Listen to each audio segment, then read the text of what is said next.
Hello trail trekkers, I am out in the middle of nowhere here in the dark. In fact, if I look up I can kind of see a little bit of moonlight, but not a lot else. That's why I have my red light mode on here, so as you can see. And then another reason I've got that on is so I can show you the light I'm looking at. So these are the first initial thoughts. This isn't a full review. These are the first initial thoughts of the Sofirn SC32. This was sent to me by Sofirn, but don't worry, as usual, it will be an honest review. If it's rubbish, I'll tell you, and if it's fantastic, I shall sing hallelujahs. Anyway, on with the light. So quite small, it's an 18650 cell. I got this with the cell. There's a couple of tints it comes with. It comes in a 5000 or a 6400, which is what this one is. This is the white light, and it's got a Fresnel lens or whatever the hell they're called. So it's similar to what you used to see, or in this country anyway, you used to see in well, I used to see them in lighthouses and science class and things like that, where it's a way of reducing the weight of lens basically, but it has these sort of concentric circles on it. Can you see that? In fact, let me just change modes so you can see a bit better. Let's have a good look at it here. So you see, at first sort of look, you say, well, it's just a TIR. I guess it is a TIR, but they've done something there in that they've changed the lens there. I don't know, I'll look more into that. It has a crenulated bezel or tack bezel, whatever you want to call that, and it has a USB port, a nice little small one though, that pushes in with an indicator light telling you what the hell's going on, so battery level and things like that. And it is Type C, and I'll show you that, look, because you can open it with one thumb. Type C, praise the gods, thank you very much. Because you know what I get like? I get a little bit carried away if it's the old-fashioned micro USB. So very nice, Type C, and it will do C to C, in other words, power delivery compatible. We'll walk around a little bit. Let's turn it on here. So it's IPX8, and I'll just show you here. It uses a tail clicker. So very simple. If you click and hold, you'll get the lowest. So we'll come down to some foliage here, or defilade, whatever you want to call it. So if we go to the absolute lowest, click and hold, there's the absolute lowest. That's super low, but pretty decent look. I mean, I'm doing this in 4K, highest sort of bit rate I can get away with before YouTube ruin it. But you can see the floor a little bit there. And then if we go back in, it will go to its other modes. So you've got low, medium, high. So I'll show you low. So there's low. So it pushes out to that path there. I could honestly say I could walk with that. Probably if it was wet and this wasn't quite as reflective and it was damp, maybe not. And I'd put it up to the next level, but pretty decent.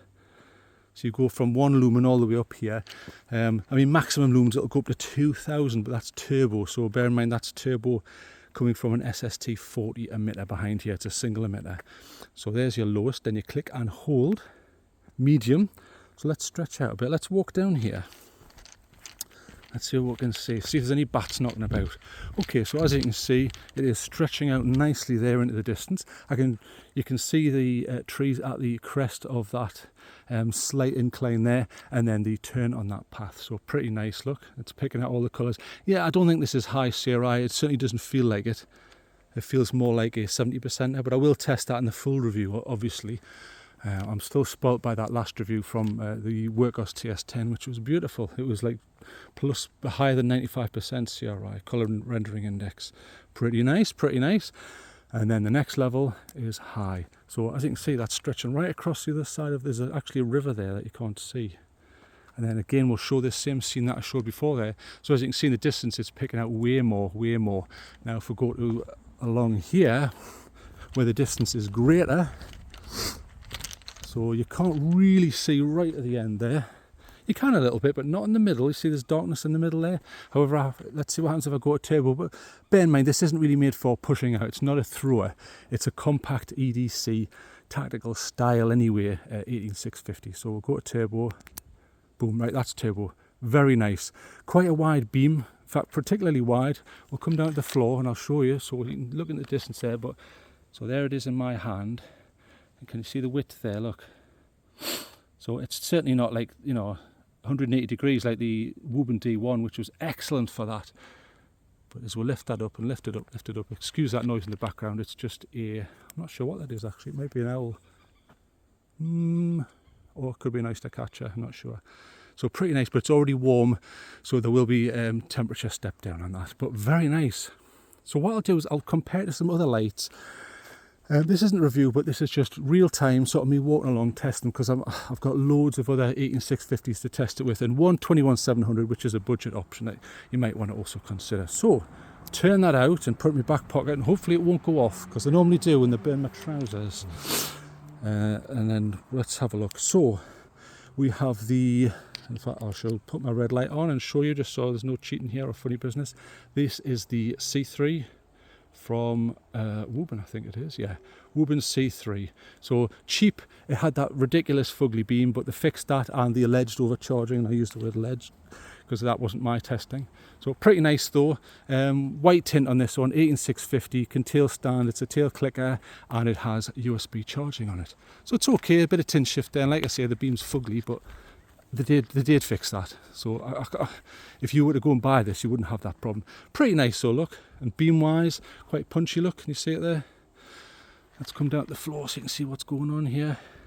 So width, it kind of smooths out into the distance. You see it there coming down to the floor. So pretty nice. There's plenty of particles in the air so you can see the actual beam there, or the main proponent of it anyway. Component, sorry. It's been a long day and I haven't eaten anything. It's nearly midnight, so bear with me. Boom, okay. So that was the first one I was checking it against. And I also thought I would check it against the Brynite, or whatever they call them, the E18. So there's the E18, quite interesting one. It's got the magnetic base and all of that. Again, 18650 with USB recharging behind a flap there. Quite punchy on this one, look, it's a TIR, but look, very, very easy to see the beam there. Now compared to the last one, which again is quite punchy and throwy. I think it's a P9 Osram. This one isn't, but that last one, that's very throwy, look right in that distance there. Side by side, I mean to the side's not as good. Let's just have a look.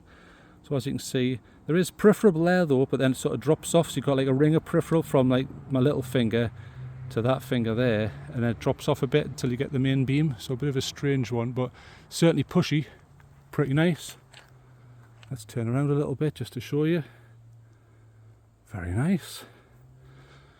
And we'll turn that one off. Boom.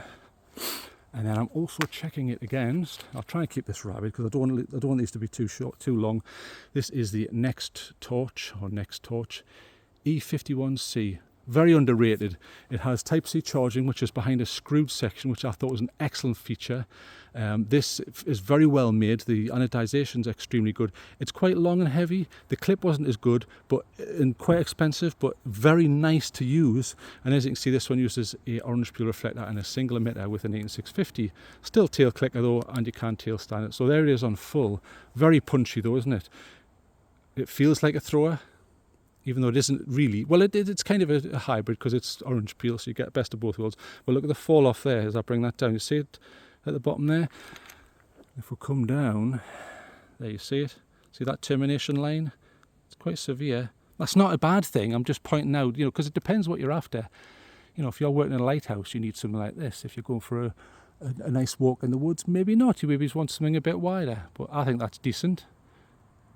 I should have really given you these specs of these. In fact, I'll go through them quickly while this one is running. So let me have a look.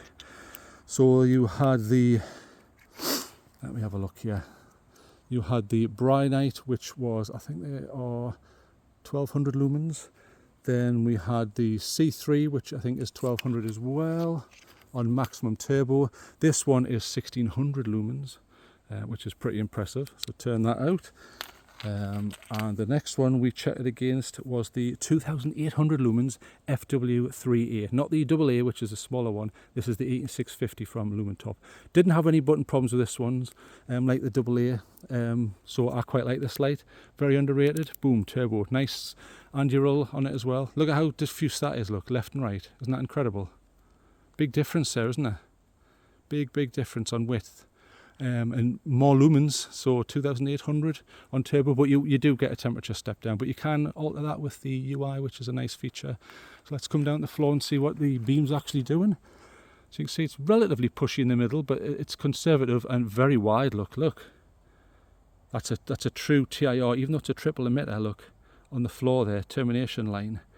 You can hardly see it. So very diffuse, and from me in person it's very wide. I would like to hike with this, no problem, but already that's stepping down but due to heat. And there's the triple emitters there. Nice light though, nice light. I'm also checking it against the Workhorse FC11. So there it is there. Rib knobbler, this one. Pretty decent. I think this is about 1600 lumens as well. or is it 2000 it might go up to, but I think if I remember rightly this is the Samsung LD35H or whatever they call it, that high CRI. So there it is on turbo. I never thought it got quite that level. I mean, what do you think? The TIR is slightly less uniform. In fact, it's not TIR, that's my fault that. It is, I shall turn that off so you can actually see what's going on.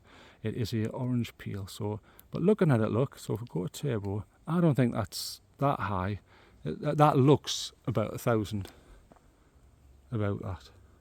But maybe I got a different emitter, because you've got to remember that some of the turbo values only relate to the non-high CRI outputs, so you've got to be careful what you're ordering. Pretty neat. I like the tint on it. I do like that, especially outdoors, and it's got that nice angular, and I think I have this flashing, do I? Or is it a different one? No, it's a different one I have flashing, the Sofirn. I'm also checking it against the Sofirn SC32 Pro, which I really liked. Extremely cheap, very capable, and I just so happen to have the button in pulse mode there, which I like. So I'll turn this on. Very impressed with this one. Boom. That looks brighter to me, and you've got that nice punch in the middle there. I think that's quite nice. The clip on it's okay, and there's, you know, there's no mag base or anything like that, and it's not a tail clicker, it's a side clicker, but that's not the end of the world, and you can tail stand it, but I think that's pretty good, isn't it? Very cheap light. Sofirn always knocking out the park with price.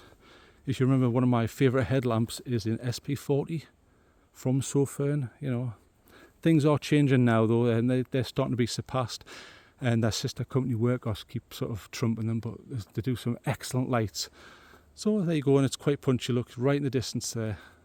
Very nice. Turn that out. Boom. Right, that one's out. I'm also checking it against the good old-fashioned Woburn D1. The reason I like this one was because it had a TIR, but look at how strange that is. Can you see that? It just looks weird. The reason is, turn it on, see that little punch in the middle, but then it's got a super wide section. So watch this. If we come down, I go to, is that the highest setting? I can never remember on this one. Boom, boom, boom, boom. Boom, boom, boom, boom. That's your highest setting there. So D1, about 1100 lumens on this one, but I think that's more than enough, and it's highly capable for its size. It's very, very compact, but it isn't quite reaching that distance there. Oh, it is there, right in the middle. You see that little punch in the middle there on the TIR. So you've got that little punch, but then the width is where this is a star. So watch. Now I'm holding that out. Now ignore the red bit at the bottom here, underneath there, but look at the termination line. That, when you're walking along, is incredible. It's a really good hiking light. Extremely good. Woburn do some things really good. Other things, changes are needed, but I think they did a really good job on that one. So about 1100 lumens on that one, but again, 18650. I also thought I'd bring along a slightly larger cell. If you wanted to go a little bit bigger, you've got the Workhorse TS21, I think this is. TS21, there it is. So a pretty big one. It is a quad emitter though, and it is using a 21700, but you're getting more juice. You're getting a 5000 milliamp hour battery then. So there it is there. Boom, there it is on turbo. Blimey, very powerful. But this, it tops out at 3500 lumens. So in this lineup, this is probably the one producing the most lumens, but again, this will suffer from step down. Nice tint though. Bit of push, bit of peripheral. If we look down on the floor, yeah, look. See that, look? See it there? The termination line is way down there. Beautiful. So extremely good for hiking. I have used this in multiple locations hiking, and I quite liked it. I really liked it. It was on one day I did it just after a storm, and it was brilliant. There's a, I don't know if you saw that. Can you see him? There's a bat there. Now this, I think this may have stepped down. So yeah, back to turbo there. So already that was stepping down. So we'll go back to the light we're supposed to be looking at. So like I say, this is just the very, very first sort of thoughts. I've been out a few times, and this is the Sofirn SC32. There it is there. Pretty nice. I think the clip is okay. It's okay. It's not bad. It's better than a lot of the others. And it has this interesting concentric circle button, which matches the concentric circles on the Fresnel lens on the front there. Very interesting. So we'll turn it on here. That's a low level. Go straight to turbo. So IPX8, brilliant. That means it is waterproof. 1 meter drop rating, which is about, for the price, okay, that's what you're going to get. Type C, and they are claiming it is C to C. In other words, you can get a cable with a Type C on one end and a Type C on the other end, where you would need power delivery. So great, I like to see that. Let's get a bit of this here. Very impressed so far. If you didn't like this tint, you thought it's a little bit white, I'm not that happy, you can go for the other tint, which is 5000, so nearer to the neutrals. So you've got tint options there. You can have it with the cell or without. I got it with the 18650, which is in here, and I had no problems with it so far. I had it out testing to charge, and it works, and it works on charging. And it also has this interesting little light here, so I'll show you this. So when you first turn it on, if you look just to the right there of the, well, to the bottom there, see it going green there? That is a battery indicator. So you don't even have to go into the UI to find out what's going on with the battery. You get an indication straight away, which is great, because when you're just setting off, you can go, okay, what's happening here? In the same way that if you are jumping in your car, it tells you what your petrol is or your fuel there. Boom. Very bright, very nice. Anyway, these are just the first thoughts, so thank you very much for joining me. If you have any comments on this light, stick them down below. I'm still at the process where I can answer every single one. It's starting to get to the point where time's running out, and I can't. There's going to be a day when I'm not going to be able to do that, because the amount of people watching my stuff is increasing. Even though I know this channel has very low viewership compared to others, I don't care, because I don't ask for likes and I don't ask for subscribes, and I don't really have an ego in this. I just want to help people. Who's left that bottle there? Look at that. What a cheek. Right, I'll tidy that up later on. Okay, so thanks for joining me. I'm off. Any questions, stick them in the comments section, or go over to Discord or Instagram and all that good stuff. It's all down below. Anyway, thanks for joining me. And if you wanted to buy this and you thought, before he does the full review, he seems to like it, he's having fun, I want to buy this right now, there is a link in the description. Nothing to do with me. I don't make any money off that. That was sent to me by Sofirn, but using that code you will get 30% off. 30% off, that's madness. Do it now. Anyway, like I said, that doesn't make me any money. I don't work for Sofirn, and that doesn't make me any money. Anyway, thanks for joining me, and good night. Boosh.